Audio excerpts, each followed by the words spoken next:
What is the quickest way to destroy a creative brand?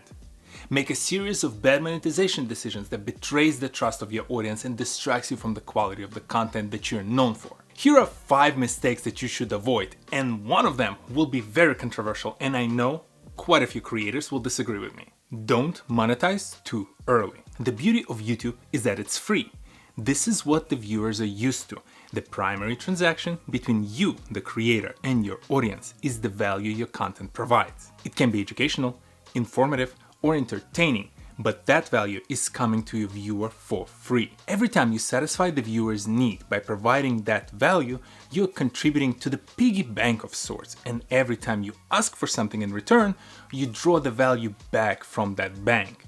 Ask for likes, to subscribe, to contribute to your Patreon, or buy merch.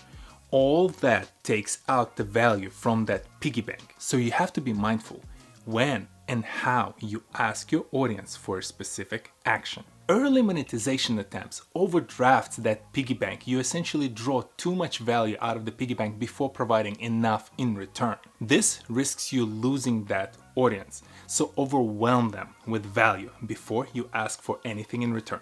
Don't charge for free stuff. Simple yet cardinal rule. If you used to offer something for free, especially your content, you cannot charge for it. Watcher learned this the hard way. They recently shared a plan to start posting limited number of videos on their YouTube and uploading the rest of the content to their streaming service. The backlash they received was well warranted. You can still charge for additional content, but like in the tradition of running a Patreon page or a YouTube membership, those have to be extra pieces of content that are offered on top of your regular content. Same applies to any other product or services that you offered. If you offered it for free, you have to either augment or expand the value. You can never carve out the value from what you already offered for free and hide it behind a paywall. Don't invest ahead of revenue. The creator economy is still an evolving industry, and revenue can be very volatile. You can never assume you'll be able to maintain the same level of AdSense, sponsorships, or membership revenue. This is why you have to hire or invest behind the revenue, meaning you spend the money you have. You see, all this news of layoffs in the tech world, many are caused by the companies hiring ahead of the revenue. They assume a certain level of income, a certain growth in revenue. They hired ahead of that earning. Essentially, they did not have that money yet. And now that the economy slowed down and that revenue did not materialize, these companies cannot afford the personnel they've hired and they have to lay off thousands of people. Don't be like them. Estimate what your average income is right now without any new projects. Subtract 10 to 20% depending on how conservative you want to be, and that should be the amount that you hit.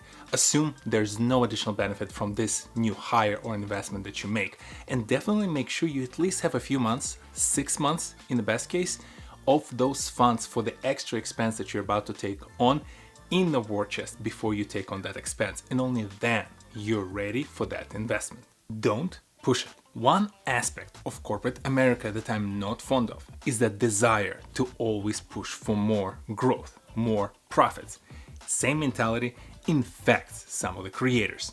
More subscribers, more views, more employees, more. You don't have to.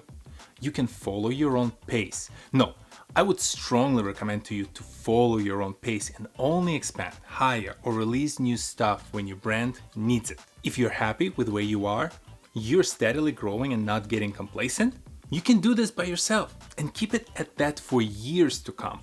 Coffezilla made an interesting comment on this from his private conversation with Mr. Beast. Actually, I had a call with Mr. Beast about this, where I remember it was right before I hired my editor, I think.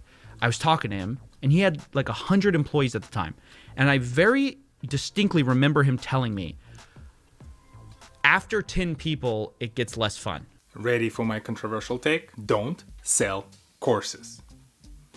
With the amount of scams, grifting, and funnel hackers, whom I despise with passion, you risk being associated with that group of people by releasing your own course. My simple rule of thumb is that if the skill you teach or information you share can be easily Googled, you should offer it for free. The exclusion from the rule are courses that share information that requires years of practice, special expertise, access to very unique information, and otherwise can only be obtained by very select few or by spending the equal amount of time in that field. And even there, I'd argue you should offer the course itself for free, but upsell with optional materials, or maybe offer some opportunity for them to tip you for the quality of the content that you provide. I have a very simple rule. Whenever you're selling a physical or digital product, provide the service, your client, your customers, in this case your audience, needs to be able to realize the value almost immediately upon purchase. Only then can I justify the upfront charge for whatever I'm selling. I'm hungry. I bought a snack, so I exchange the value. I get the value back. I can realize it immediately by eating that snack. Same should apply to any product or service that you sell. And I get it, long-term projects can be the exclusion because it might take time for certain things to be realized as a value. In those cases, I'd rather have an installment plan, some sort of a way to charge based on the performance benchmarks that we've agreed upon with my client. I would never be comfortable charging for something that I'm yet to deliver or I'm not assured I can deliver in a way that my client can realize that value. This is the important level of trust that you need to develop with your audience. And once you have it, do not risk it for an extra buck. Avoid these mistakes. Focus on maximizing the value that you offer to your audience. Let me know in the comment section below if you agree or disagree with this list. Maybe you have some additions to this list for other creators around the world, and I'll see you next Saturday. Peace.